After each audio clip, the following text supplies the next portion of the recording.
Hallo, Moje, Jode Dach, herzlich willkommen auf meinem kleinen, bescheidenen Kanal.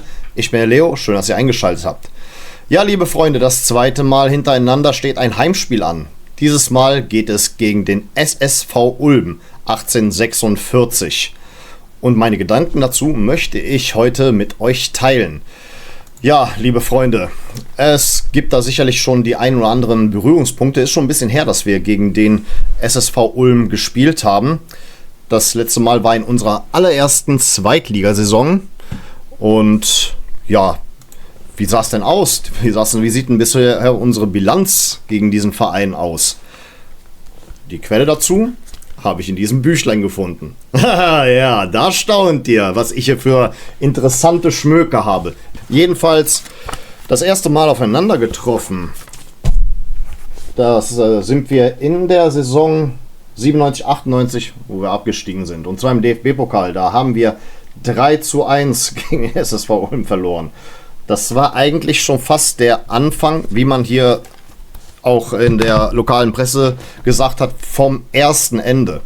Wir sind im Pokal ausgeschieden, 3:1. Zweimal hat ein Landsmann von mir getroffen, der beim SSV Ulm sowas wie eine Spielerlegende geworden ist. Dragan Trkulja. Ich spreche es richtig aus. Hier, ne, seht ihr meinen serbischen Pass. Ich weiß, wie das ausgesprochen wird. Ja, der hat zweimal gegen uns getroffen, auch einmal per Elfmeter. Rösele hat auch, wie war das nochmal? Einmal Trkulja, dann Wittmeier und für uns Rösele und dann nochmal Trkulja per Elfmeter. Aber danach gab es noch zwei Unentschieden. Zweimal Unentschieden. Einmal 1:1 und einmal 2:2. Ja, das heißt, die Bilanz spricht für die Ulmer. Was sagt mir das? Sagt mir das wieder irgendwie voraus, dass ich da wieder eine Niederlage am Horizont sehe? Eine Niederlage, die sich am Horizont wie eine Regenwolke auf uns herablässt? Ehrlich gesagt nicht, aber da kommen wir gleich zu. Fakt ist, ich bin nicht im Stadion und das eine Mal, wo ich diese Saison nicht im Stadion war, weil ich ja in Serbien gewesen bin, ja, da hat der FC 5:0 gewonnen. Also habe ich auch glatt vergessen, dass wir 1:0 gespielt haben. Hey, wir sind ja doch in der Lage dazu. Das könnte sich eventuell auf meinen Ergebnistipp auswirken. Ja.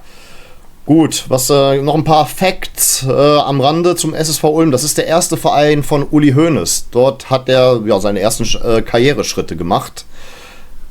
Ja, und wie gesagt, Landsmann Dragan Trkulja. Und sie hatten damals, als sie Bundesliga gespielt haben, das war unter anderem mit Hilfe von Ralf Rangnick, der aber dann in der Aufstiegssaison, soweit ich das jetzt richtig recherchiert habe, zum VfB Stuttgart gewechselt ist. Unter Martin Andermatt sind sie dann aufgestiegen und ja, dann auch wieder abgestiegen. Ich muss sagen, ja, ich habe schon eine gewisse Sympathie für den SSV Ulm. Ich weiß nicht, das ist irgendwie so ein Verein, ich finde ihn ganz nett. Also ich habe sie vermisst. Habe mich sehr gefreut, als die Ulmer wieder aufgestiegen sind. Ulm ist irgendwie so eine Stadt, die macht einen schönen Eindruck auf mich. Ja, keine Ahnung. Also ich hoffe, ich kriege fürs Auswärtsspiel Karten und ich glaube, die Ulmer sind so friedfertig, da kann ich auch im neutralen Block, falls ich für den Auswärtsblock keine Karten bekomme, hingehen. Ich habe schon vor, nach Ulm zu fahren, wenn es von der Arbeit her passt. Naja, momentan die Bundesliga-Anstoßzeiten und die Spieltage, die spielen mir gerade nicht in die Karten, was die Arbeit angeht, ja, die liebe Arbeit. Gut, jetzt kommen wir mal generell zur aktuellen Konstellation des Gegners. Es gibt zwei Player to watch. Das wäre einmal Felix Higl. Aktuell der beste Torschütze beim SSV Ulm mit 4 Toren. Der ist übrigens in Köln geboren. Sein Vater ist nämlich Alfons Higl. Der hat ein paar Jahre für den 1. FC Köln gespielt. Und in der Zeit ist Felix Higl hier in Köln auf die Welt gekommen. Ich habe mal kurz darüber nachgedacht, wäre das einer für uns was? Uns fehlt auch ein Knipser und dachte ich mir, 4 Tore. Also hat seit letztem Wochenende auch Damien Downs auf seinem Konto. Von daher, kein Bedarf. Da holen wir uns doch lieber mal im Winter einen, der schon etwas erfahrener ist und als Knipser bekannt ist. Wir lassen euch euren Felix Higl. Ja, und der andere Player to watch wäre dann Maurice Krattenmacher. hat bisher ein Tor geschossen, das war letzte Woche gegen Braunschweig, und 2 Torvorlagen. Er ist vom FC Bayern München ausgeliehen und somit aktuell der beste Scorer beim SSV Ulm. Das sind auf jeden Fall die Player to watch. Nochmal kurz was zum Trainer. Thomas Wörle ist seit 2021 Trainer der Ulmer und schaffte nach dem Aufstieg 2023 in die 3. Liga direkt den Aufstieg jetzt hier in die 2. Bundesliga. Da scheint was zusammenzupassen. Also der SSV Ulm steht seit letztem Wochenende auf Platz 12 und hat 7 Punkte. Also 2 Punkte weniger als wir. Ja, wir sollten besser Boden gut machen. Und die Ulmer haben momentan einen Lauf, dass sie 2 Spiele gewonnen haben. Was noch hinzukommt, was vielleicht zu einem Vorteil laufen könnte, der Stammtorwart Ortag hat sich gegen Braunschweig schwer verletzt, musste dann raus. Danach kam sein Ersatz Tide ins Tor. Und naja, gab er anschließend dann einen Treffer für die Braunschweiger. War das, glaube ich, ein Elfmeter oder sowas? Ach, jetzt recherchiere ich das jetzt erstmal nicht. Aber sie spielen nicht mit ihren Stammtorhüter. Ich dachte zuerst, es wäre auch wieder ein Landsmann von mir, denn Ortag heißt auf Serbisch Kumpel. Allerdings mit einem K am Ende und nicht einem G. Nur mal so am Rande, liebe Freunde. Also die Ulmer spielen in einem 3-4-3. Das ist eigentlich ein sehr offensives System. Da könnte vielleicht ein bisschen so Lücken in der Abwehrreihe sich auftun, die wir gegebenenfalls zu unseren, wo wir eventuell ein paar Chancen uns ausspielen könnten. Ja, momentan ist es ein bisschen schwer, sich vorzustellen, dass wir jetzt irgendwie ein überzeugendes Ergebnis abliefern könnten, aber mal schauen. Im Duell der Kirchtürme, denn Ulm hat offiziell den größten Kirchturm der Welt, beziehungsweise der Ulmer Münster. Ja, das ist ja quasi das Duell der Kirchtürme. Werden wir sehen, was sich dabei herausstellt. Was gibt's denn zu unserem Team zu sagen? Ich habe mir gerade eben die Pressekonferenz angesehen. Also, Dejan Ljubicic fällt weiterhin aus, nachdem er eine Mandel-OP hatte. Marc Uth befindet sich im Aufbau. Könnte noch was dauern. Es könnte sein, dass Florian Kainz eine Rolle spielt, indem er zumindest eingewechselt wird. Gerhard Struber sagte, er sieht ihn auf der 10er-Position, Flügel und Achter. Also generell sieht Struber Florian Kainz eher im offensiven Bereich.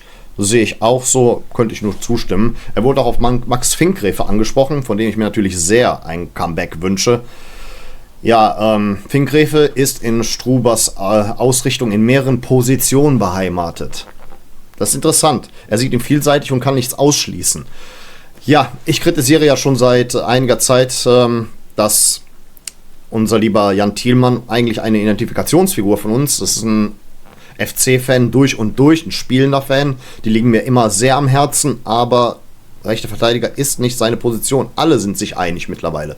Alle, auch die nicht mal YouTube machen, die ganzen Experten sind sich einig, die wirklich dann auch belegterweise Ahnung vom Fußball haben, sagen, das ist irgendwie nicht, der ist da nicht zu Hause. Deswegen Hot Take von mir, ist auch nicht nur von mir ein Hot Take, sondern von vielen anderen auch. Man soll es vielleicht mal ausprobieren, ob Finkgräfe nicht vielleicht auch auf dem rechten Flügel und nicht nur auf dem linken funktioniert.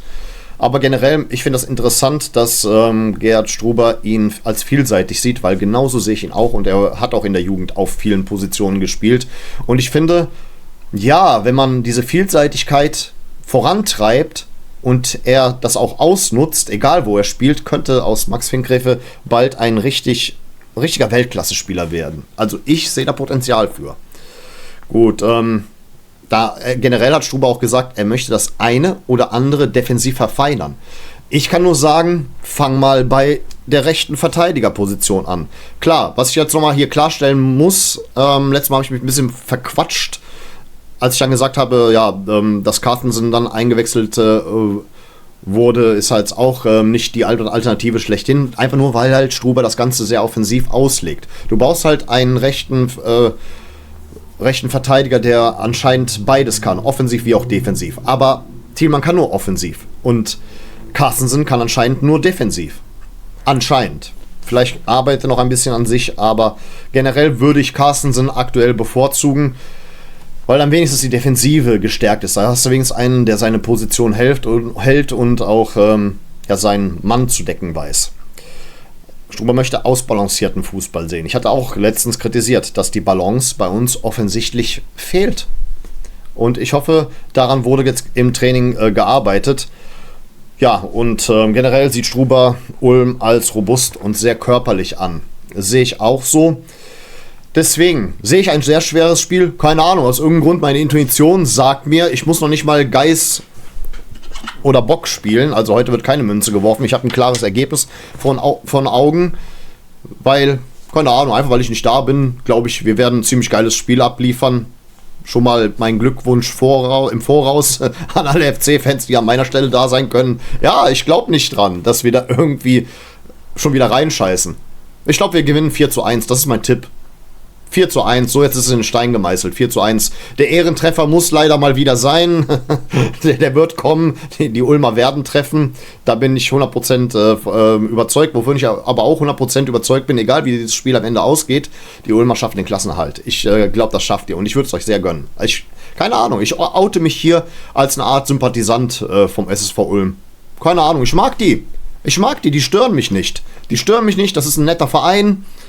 Weiß zwar nicht, wie man das in Bayern bei den Bayern München-Fans und im Schwabenländle bei den Stuttgart-Fans sieht. Vielleicht sagen sie, okay, die nehmen uns Fans weg oder sowas, keine Ahnung. Das wird ja Mainz 05 auch entsprechend vorgeworfen von Lautern und von Frankfurt-Fans. Weiß nicht, wie die Schwaben das sehen, aber ich glaube, da ist man irgendwie in einem Einklang miteinander. Die sind da etwas friedfertiger im Süden Deutschlands, was mir sehr zusagt. Also, keine Ahnung, Ulm stört mich nicht. Keine Ahnung, wenn die Ulmer sich an uns stören, tut's mir leid. Ja, keine Ahnung, aber meine aktuelle Meinung ist dazu, netter Verein, auf jeden Fall ein netter Verein. Wie gesagt, mein Ergebnis steht jetzt fest. Und dann kommen wir noch zu guter Letzt mal zu einer News der Woche. Also, wir dürfen am Geisbockheim bauen. Wir dürfen ein Nachwuchsleistungszentrum dort bauen. Das war der Beschluss, der richterliche. Allerdings, es gibt dann so einen kleinen Wermutstropfen. Auch muss das Ganze nochmal hier durch verschiedene Behörden schon wieder durch, aber es soll angeblich nur eine Formalität sein. Das ist die aktuelle Rechtslage. Ja, aber wir dürfen anscheinend neben dem Nachwuchsleistungszentrum keinen Trainingsplatz hinzufügen. Ja, keine Ahnung, immer diese Kompromisse. Also, ich kann nur sagen, trotz allem, ich appelliere an alle Kölner, die wählen gehen können, bei der nächsten, wie heißt es da, Bezirkswahl. Ich kann da nicht wählen, ich wohne nicht in Köln, aber ich wohne im Umkreis. Bitte wählt nicht die Grünen, wählt nicht Volt, wählt nichts, was mit Reka irgendwie zu tun hat. Ganz ehrlich, diese Frau und ihre ganze Koalition, das sind erklärte Feinde des 1. FC Köln. Das ist einfach so. Die hassen den 1. FC Köln. Das sind alles Kompromissvorschläge. Die hätten es am liebsten, dass wir uns nach Hürth oder nach Bergheim verpissen. Ganz ehrlich, da werden sie uns auch mit offenen Armen empfangen. Die fanatischsten Fans kommen aus diesem Umkreis. Die fanatischsten FC-Fans. Das ist zumindest mein Eindruck. Die richtig fanatischen FC-Fans kommen eher so aus dem Umkreis Bergheim, Hürth und so weiter. Aber trotzdem, ich liebe das Geisbockheim. Ich liebe diesen Ort. Das ist für mich, ja, sag ich mal ganz ehrlich, so der schönste Ort in Köln an sich. Ich lieb's dort. Ich gehe dort auch mal gern einfach random spazieren. Es ist ein so idyllischer, malerischer und auch märchenhafter Ort. Ich will's nicht missen. Wir gehören dahin. Dieser Kontrast zu einem etwas so... Wie soll ich sagen? Manchmal können wir FC-Fans auch ziemlich assi sein, dafür sind wir bekannt, aber dann hast du diesen Kontrast dazu, in so einem feinen Gebiet den Verein beheimatet zu haben. Ich mag diesen Kontrast, ganz ehrlich. Ja, weißt du, da gehst du manchmal in irgend so einen Kölner, wie soll ich sagen, Problembezirk rein und dann bist du plötzlich am Geisbockheim und siehst den kompletten Unterschied. Ich mag das. Das macht eine Metropole aus, dass du auch solche Gegenden hast. Und ich liebe das Geisbockheim. Aber gut, dass wir da einen kleinen Kompromiss gefunden haben. Klar werden sich jetzt alle Grünen da weiterhin trotzdem zur Wehr setzen, werden versuchen, das noch auf dem letzten Drücker zu verhindern. Das ist vollkommen klar, weil diese Vollidioten glauben ja, man könnte dadurch eine Ameise oder einen Regenwurm dadurch schützen und vom Tode bewahren. So denken die. Für euch da draußen, jedes Mal, wenn ihr euch ein Ei in die Pfanne haut, dann habt ihr in dem Moment ein Küken getötet, ihr verdammten Mörder. Das ist deren Denken. Ich kann die gar nicht ernst nehmen. Ich nehme nur ernst, weil die so eine politische Macht haben. Ich stehe da auch zu. Ich hasse dieses Pack. Das hier ist ein Meinungsvlog. Damit ihr mal endlich kapiert, was das hier ist. Das ist ein Meinungsvlog. Und die schaden meinem 1. FC Köln ganz bewusst aus Prinzip, weil es, ja, keine Ahnung, jetzt hätte ich beinahe Mixer mit W gesagt, sind.